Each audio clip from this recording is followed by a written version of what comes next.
How do ancient practices improve modern pelvic floor breathing? Imagine a time when healers and spiritual guides understood the body in ways we are still uncovering today. Ancient cultures knew that the pelvic floor was more than just muscles.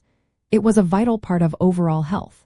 For thousands of years, practices from Chinese Taoism, Indian yogis, and even Greek philosophers focused on engaging this area through specific exercises and breathing techniques. These methods weren't just about physical strength but also about energy flow and mental balance. In Chinese Taoism, practitioners used pelvic floor muscle contractions to help move qi, or life energy, through the body. They believed that by closing energy gaps between different energy channels, they could promote healing and longevity. The deer exercise, for example, involved rhythmic pelvic movements combined with breath control to build energy and relax the nervous system. Yogis practiced pranayama, a series of breath control techniques that coordinated breath with pelvic muscle engagement, aiming to extend life force and spiritual awareness. These exercises were designed to activate the parasympathetic nervous system, helping the body relax and recover. Modern science has confirmed many of these ancient ideas. In the 1940s, Dr. Arnold Kegel developed exercises to strengthen pelvic muscles, especially to help women with incontinence. He created tools to measure muscle strength, showing that consistent practice improves control and reduces issues like leaks. But what many don't realize is that these exercises work best when combined with proper breathing. Ancient practices emphasize that breathing and muscle engagement are connected. When you exhale fully and draw the pelvic floor muscles inward, you activate them more effectively. This coordination creates a stronger, more controlled pelvic floor.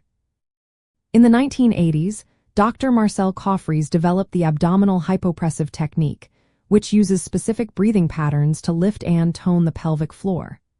This method involves inhaling deeply, then exhaling completely while holding the breath and expanding the rib cage. This negative pressure technique helps draw the pelvic muscles upward and inward, mimicking ancient energy flow practices. It shows how modern techniques are returning to the wisdom of ancient cultures, focusing on breath as a key component. These ancient methods are especially helpful during pregnancy and postpartum recovery. Proper pelvic floor function supports the added weight of pregnancy and helps prevent issues like incontinence or prolapse. Instead of just doing repetitive Kegel exercises, ancient practices teach mindful engagement and coordinated breathing, which improve muscle awareness and reduce tension. When you breathe correctly, you activate the muscles more efficiently and avoid over-tightening or creating dysfunction. The reason these ancient techniques still matter is simple. They were developed through centuries of observation and refinement. They understand that the pelvic floor is part of a bigger system, linked to energy, posture, and mental health. Modern pelvic health professionals now recognize that combining breathing, awareness, and muscle control leads to better results. It's not just about squeezing muscles but about creating a balanced, mindful connection with your body. So when you incorporate ancient breathing practices into your routine, you're tapping into thousands of years of wisdom. These methods teach us that proper breathing enhances muscle control, supports energy flow, and promotes overall pelvic health. Whether preparing for pregnancy, recovering after childbirth, or just wanting to strengthen your pelvic muscles, these techniques offer a natural, effective way to improve your health.